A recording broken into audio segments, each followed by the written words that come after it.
പ്രിയമുള്ളവരെ, ആനന്ദം യൂട്യൂബ് ചാനലിലേക്ക് ഏവരെയും സ്നേഹപൂർവ്വം സ്വാഗതം ചെയ്യുന്നു.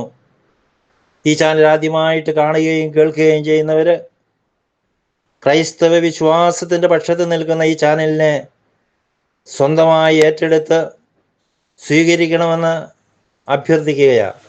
പ്രിയപ്പെട്ടവരെ, ഇന്ന് വളരെ പ്രധാനപ്പെട്ട ഒരു വിഷയം ഈ ചാനലിലൂടെ നിങ്ങൾ ശ്രദ്ധയിൽപ്പെടുത്തുവാൻ ആഗ്രഹിക്കുകയാണ്. നിങ്ങൾക്കറിയാവുന്നതുപോലെ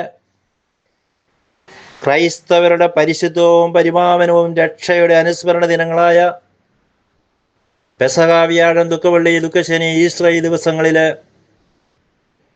കേന്ദ്ര ഗവൺമെന്റ് എഞ്ചിനീയറിംഗ് പരീക്ഷ നടത്തുവാൻ ഉത്തരവിട്ടിരിക്കുകയാണ്. ആലോചിച്ചു നോക്കിയേ, ക്രൈസ്തവ വിശ്വാസത്തിൻ്റെ മേൽ നടത്തുന്ന ഈ അതിക്രമം ഒരു ക്രിസ്ത്യാനിയെ സംബന്ധിച്ചിടത്തോളം അവൻ്റെ വിശ്വാസത്തിൻ്റെ അടിസ്ഥാനമാണ് ഈസ്റ്ററും ദുഃഖവെള്ളിയും പെസഹ വ്യാഴവും ഒക്കെ.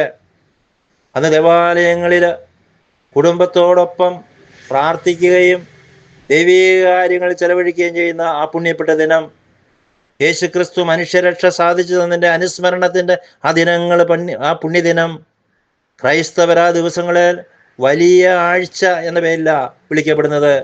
കാരണം രക്ഷ നേടിത്തന്ന പുണ്യ ദിവസം അതിനെ അലങ്കോലപ്പെടുത്തുവാൻ അന്നേ ദിവസം പരീക്ഷ വെച്ച് ക്രൈസ്തവ വിശ്വാസത്തോട് കാണിക്കുന്ന ധിക്കാരപരമായ നടപടി, കേന്ദ്ര ഗവൺമെന്റ് ഈ പരീക്ഷ പിൻവലിച്ച് ക്രൈസ്തവരുടെ അവകാശങ്ങൾ, ആരാധനാ സ്വാതന്ത്ര്യം സംരക്ഷിക്കപ്പെടണമെന്ന് വളരെ ശക്തമായ ഭാഷയിൽ ഞങ്ങൾ അഭ്യർത്ഥിക്കുകയാണ്. പ്രിയപ്പെട്ടവരെ, നമുക്കറിയാം, ഈ അടുത്ത കാലഘട്ടങ്ങളിൽ വടക്കേ ഇന്ത്യയിലും ഛത്തീസ്ഗഡിലും ഭാരതത്തിൻ്റെ വിവിധ സ്ഥലങ്ങളിലൊക്കെ ക്രൈസ്തവ വിശ്വാസത്തിൻ്റെ മേലുള്ള കടന്നുകയറ്റം അതിശക്തമായ രീതിയിൽ നടന്നുകൊണ്ടിരിക്കുകയാണ്. എത്രയോ പാസ്റ്റർമാർ, എത്രയോ സുവിശേഷ പ്രഘോഷകർ ഇന്ന് ജയിലുകളിൽ കള്ളക്കേസുകളിൽ ഉൾപ്പെടുത്തി ജയിലിൽ അവരെ പാർപ്പിച്ചിരിക്കുകയാണ്. മതപരിവർത്തന നിയമത്തിൻ്റെ പേരിൽ നമുക്കറിയാം, കഴിഞ്ഞ നാളുകളിൽ ക്രിസ്മസിൻ്റെ അന്ന്, അതുപോലെ തന്നെ ക്രിസ്മസ് ദിനം ആചരിച്ചതിൻ്റെ പേരിൽ, കരോളിൻ്റെ പേരിൽ, പ്രാർത്ഥന നടത്തിയതിൻ്റെ പേരിൽ എത്രയോ ആളുകളെ അന്ന് RSS BJP പ്രവർത്തകർ ഈ വടക്കേ ഇന്ത്യയിലും സമീപ പ്രദേശങ്ങളിലും അവരുടെ ആരാധനാലയങ്ങളിൽ കയറി അവരെ ഉപദ്രവിക്കുകയും അവരുടെ പ്രവർത്തനങ്ങളെ തടസ്സപ്പെടുത്തുകയും ചെയ്ത കാര്യങ്ങൾ നമ്മൾ കണ്ടു കഴിഞ്ഞു. കേന്ദ്ര ഗവൺമെൻറ് കയ്യും കെട്ടി നോക്കി നിൽക്കുകയാണ് ചെയ്തത്. RSS BJP പ്രവർത്തകർ നടത്തുന്ന ഹീനമായ പ്രവർത്തനങ്ങൾ അവസാനിപ്പിക്കുവാൻ സർവ മനുഷ്യ സ്നേഹികളിൽ മുന്നോട്ട് വരണമെന്ന് പറയുവാൻ ഞാൻ ആഗ്രഹിക്കുകയാണ്.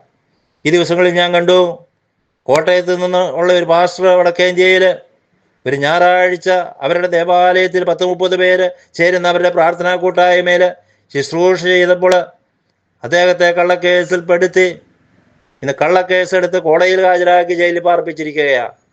എത്രയോ ക്രൈസ്തവ വിശ്വാസികൾ തങ്ങളുടെ വിശ്വാസം ജീവിച്ചതിൻ്റെ പേരിൽ ഇന്ന് ജയിലുകളിൽ കഴിയുകയാണ്.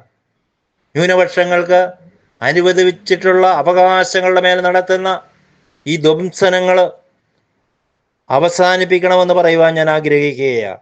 ഈ കഴിഞ്ഞ ദിവസം നമ്മൾ കണ്ടു, കേന്ദ്ര ഗവൺമെൻറ് ബഡ്ജറ്റ് അവതരിപ്പിച്ചതൊരു ഞായറാഴ്ചയാണ്, ക്രൈസ്തവരുടെ പുണ്യപ്പെട്ട ദിവസം.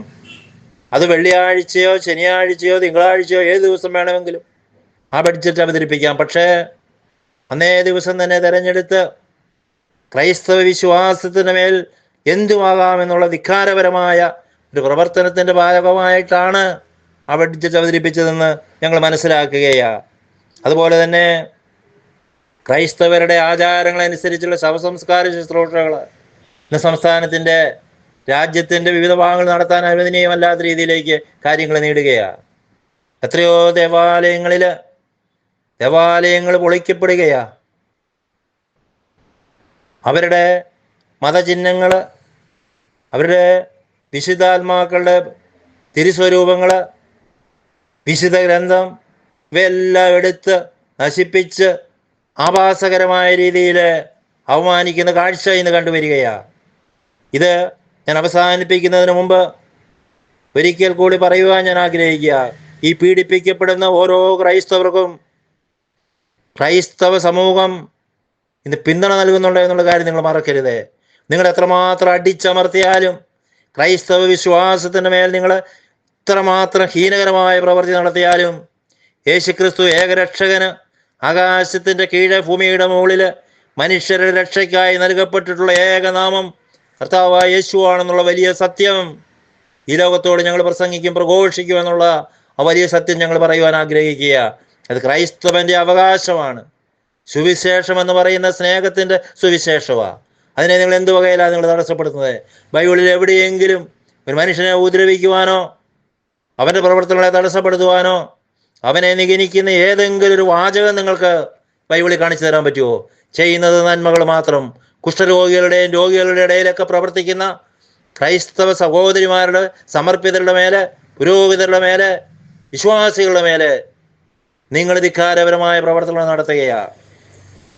അതുകൊണ്ട് വളരെ ശക്തമായിട്ട് പറയുകയാ, ഈ RSS BJP പ്രവർത്തകർ കാട്ടിക്കൂട്ടുന്ന ഈ തെമ്മാടിത്തരങ്ങൾ അവസാനിപ്പിക്കണമെന്ന് പറയുവാൻ ഞാൻ ആഗ്രഹിക്കുകയും പ്രധാനമന്ത്രി ക്രൈസ്തവൻ്റെ പുണ്യപ്പെട്ട ദിനങ്ങളിൽ നടത്തുവാൻ നിർദ്ദേശിച്ചിരിക്കുന്ന പരീക്ഷ മാറ്റിവെച്ച് ഞങ്ങളുടെ വിശ്വാസം ജീവിക്കുവാൻ അനുവദിക്കുകയും ചെയ്യണമെന്നും ഭരണഘടന അവകാശമായി തന്നിരിക്കുന്ന അവകാശത്തെ സംരക്ഷിക്കപ്പെടുവാൻ വേണ്ട ക്രമീകരണങ്ങൾ ചെയ്യണമെന്നും അഭ്യർത്ഥിച്ചുകൊണ്ട് നിർത്തുന്നു. നന്ദി, നമസ്കാരം.